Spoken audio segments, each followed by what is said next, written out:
বাবুরে এদেশে চুরি করেও মোটে শান্তি নাই। ক্রিকেট বোর্ড থেকে 1300 কোটি টাকা থেকে মাত্র 120 কোটি সরাইছি, তারপর ফলাফানি কিভাবে হুঙ্গি হুঙ্গি হারিকেল বাজায় বাজায় ঘটনাগুলো বাইর করিয়ালা।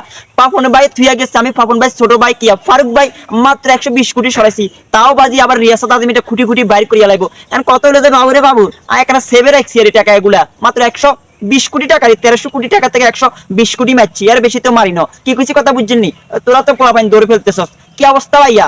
আঙ্গ ফাফুন কাকার আত্মার বর কিন্তু এই যে আমাদের ফারুক কাকার উপর করছে মাত্র নাকি এই যে 1300 কোটি থেকে 120 কোটি টাকা খাতা বাই বাই টাটা করে ফেলতেছে। এখন কত হলো যে কিয়া একটু আগে ফেসবুকে দেখছি আমাদের এই যে ক্রীড়া সাংবাদিক রিয়াসাত আজিম ভাই ক্রিং করে এক বিশাল একটা পোস্ট করে দিছে কিয়া এই যে ফাফুন কাকার রেখে যাওয়া 1300 কোটি থেকে 120 কোটি টাকা আমাদের এই যে ফাফুন কাকা ছোট ভাই ফারুক কাকা কি করছে খপত করে ফেলছে। এখন আর কথা হচ্ছে ভাইয়া যদি সত্য হয় আমরা বয়কটে ডাক দেবো, কারণ আমরা একদম টিকিট প্রেমী। টিকিটের তো কি এই যে বিসিবির তো জয় বাংলা করে ফেলতেছে এরা। এখন আমার কথা হচ্ছে যে যদি আমাদের রিয়াসাত আজিম ক্রীড়া সাংবাদিকের যদি এই পোস্টটা সত্যি হয় আমরা কিন্তু বয়কটে ডাক দেবো।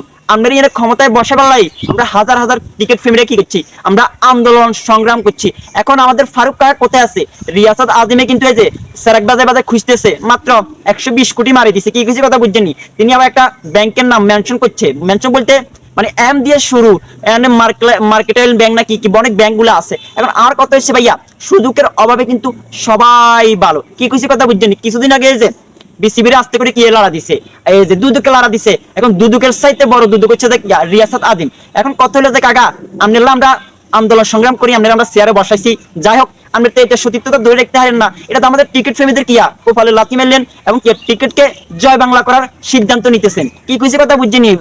যাই হোক যদি সত্যি হয় আমরা কাকা আমরা আসি, আমরা কিন্তু আবারও কিন্তু ডাক দেবো, বুঝছেন কাকা? বয়কটের ডাক দেবো, বয়কটের। তো যদি সত্যি হয় অবশ্যই আমরা বয়কটের ডাক দেবো। আর রিয়াসাত আজিম অবশ্যই এটা বাইর করবে, যেহেতু এটা তিনি ফেসবুকে পোস্ট করে ফেলতেছেন, অবশ্যই তথ্য প্রমাণ কিন্তু তার হাতে আছে। কি কিছু কথা বুঝছেননি? আমাদের টিকিটের তো কি করছে জয় বাংলা করছে পাপন কাকায়। এখন পাপন কাকার হরে যদি 120 কোটি টাকা কিরিং করে যদি সরালা, তাহলে মনে করুন কিয়া টিকিটের আবার দ্বিতীয়বারের মতো কিয়া জয় বাংলা করে ফেলবো কে? আঙ্গু ফারুক কাকা হাতারা। কি কিছু কথা বুঝছেননি ভাইয়া? এখন দেখতেছি পাপন কাকার আত্মার সবকিছু বর করতেছে আঙ্গু ফারুক কাকার ওসে। তো ভাইয়া বেশি কথা তো কইতেন না, বেশি কথা বলে আবার চাকরি থাকতো না। তো গুড বাই, টাটা, চলে গেলাম। হ্যাঁ, আল্লাহ।